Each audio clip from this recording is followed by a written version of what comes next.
మాజీ మంత్రి హరీష్ రావు మాట్లాడుతున్నారు. లైవ్ లో చూద్దాం. మీద ఒత్తిడి పెంచడానికి మీ సహకారం కావాలని చెప్పి యువత అంతా కూడా మమ్మల్ని కోరారు. బీఆర్ఎస్ పార్టీ నిరుద్యోగ యువకులకు స్పష్టమైన హామీ ఇస్తా ఉంది. రేవంత్ రెడ్డి ప్రభుత్వం ఆనాడిచ్చిన అన్ని హామీలు అమలు చేసేదాకా బీఆర్ఎస్ పార్టీ శాసనసభలో, శాసన మండలిలో, బయట కూడా ప్రత్యక్ష పోరాటాల్లో కూడా మీకు సంపూర్ణమైన మద్దతు అందిస్తుంది అని చెప్పి నేను తెలియజేస్తా ఉన్నా.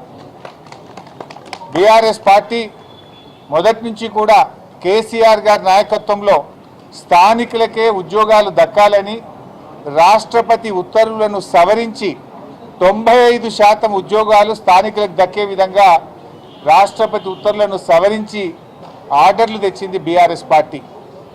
గతంలో 40%, 30% జోనల్ వ్యవస్థల్లో ఇతర రాష్ట్రాల వాళ్ళు వచ్చి ఇక్కడ ఉద్యోగాలు పొందే అవకాశం ఉండేది. కానీ ఇవాళ అచ్చంగా తెలంగాణ బిడ్డలకే 95% ఉద్యోగాలు దక్కేలా చేసింది కేసీఆర్ గారి ప్రభుత్వం.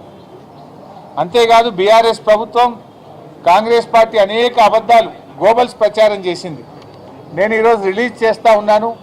1,62,000 ఉద్యోగాలు బీఆర్ఎస్ ప్రభుత్వం మా హయాంలో ఇచ్చాం.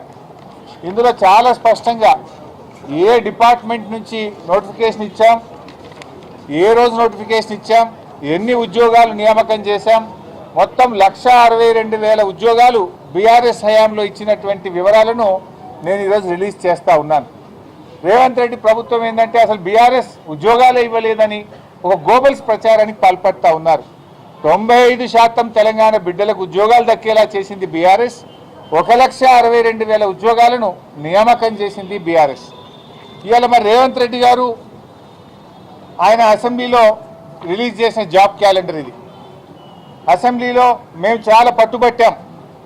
అడ్జర్న్మెంట్ మోషన్ ఇచ్చి ఏమైంది నీ జాబ్ క్యాలెండర్ అని బీఆర్ఎస్ పార్టీ అసెంబ్లీలో గట్టిగా ప్రశ్నిస్తే దీని మీద చర్చ పెట్టకుండా అసెంబ్లీలో టేబుల్ మీద పెట్టి సభ వాయిదా వేసుకొని పారిపోయింది. అదే రోజు మేము అడుగుదాం అనుకున్నాం, మొదటి ఏడాదిలోనే 2 లక్షల ఉద్యోగాలు అన్నావు, ఇది జాబ్ క్యాలెండర్ కాదు, ఇది జాబ్లెస్ క్యాలెండర్, ఇది జాబ్ క్యాలెండర్ కాదు, ఇది దగా క్యాలెండర్ అని చెప్పి మేము ఆ రోజు అంబేద్కర్ విగ్రహం దగ్గర కూర్చొని ధర్నా చేసినాం. డాక్టర్ బాబాసాహెబ్ అంబేద్కర్ విగ్రహం దగ్గర కూర్చొని కూడా బీఆర్ఎస్ పార్టీ ఆ రోజు ఈ కాంగ్రెస్ పార్టీ మోసాన్ని ఎండగట్టే ప్రయత్నం చేసినాం. తెలంగాణ అమరుల స్తూపం ముందు కూర్చొని చాలాసేపు నిరసన తెలియజేశాం. ఈ జాబ్ క్యాలెండర్ వాస్తవానికి ఇలా చెప్పిందే తక్కువ, కానీ ఈ జాబ్ క్యాలెండర్లో చెప్పిన దాంట్లో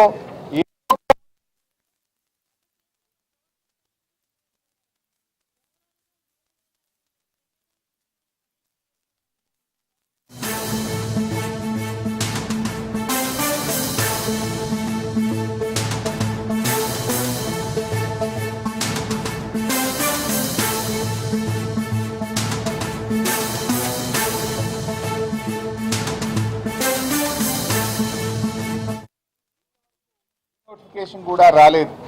అదేవిధంగా గ్రూప్ 1 ప్రిలిమినరీ అక్టోబర్ 2024లో ఇందులో ముఖ్యంగా అసిస్టెంట్ కన్జర్వేటర్ ఆఫ్ ఫారెస్ట్ ఉద్యోగాలకు నోటిఫికేషన్ ఇస్తామన్నారు. ఈ నోటిఫికేషన్ ఇంతవరకు రాలేదు.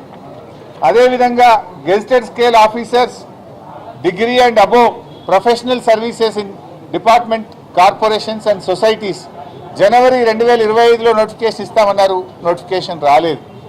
డిఎస్సి, మెగా డిఎస్సి పొన్నం ప్రభ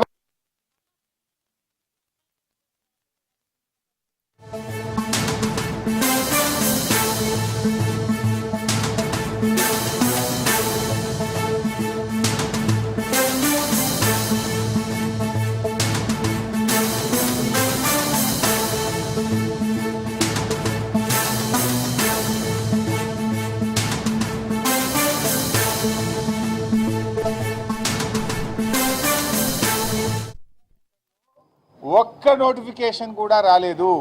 ఇది జాబ్ క్యాలెండర్ కాదు, ఇది దగా క్యాలెండర్, జాబ్లెస్ క్యాలెండర్, నిరుద్యోగ యువతను మోసం చేసిన క్యాలెండర్ తప్ప ఏమి లేదు. శాసనసభలో కూడా పెట్టి మాట తప్పిన పార్టీ కాంగ్రెస్ పార్టీ. అసెంబ్లీలో పెట్టారు మీరు, అసెంబ్లీలో పెట్టి కూడా ఒక్క ఉద్యోగానికి కూడా నోటిఫికేషన్ ఇవ్వలేదు. ఇకపోతే ఇవాళ రేవంత్ రెడ్డి గారు ఒక అబద్ధాలు మాట్లాడుతున్నారు. యువత అంతా కూడా ఇప్పటిదాకా పిల్లలు మోతీలాల్ కానీ, సింధు కానీ, ఝాన్సీ కానీ, గణేష్ కానీ, క్రాంతి కానీ, మల్లేష్ కానీ, శరత్ కానీ చాలామంది మాట్లాడారు ఇప్పటిదాకా. పిల్లలందరూ ఏమంటున్నారు, అన్న మాకు నోటిఫికేషన్లు కావాలి, ఈ ప్రభుత్వం ఉద్యోగాలకు నోటిఫికేషన్లు వేయడం లేదు.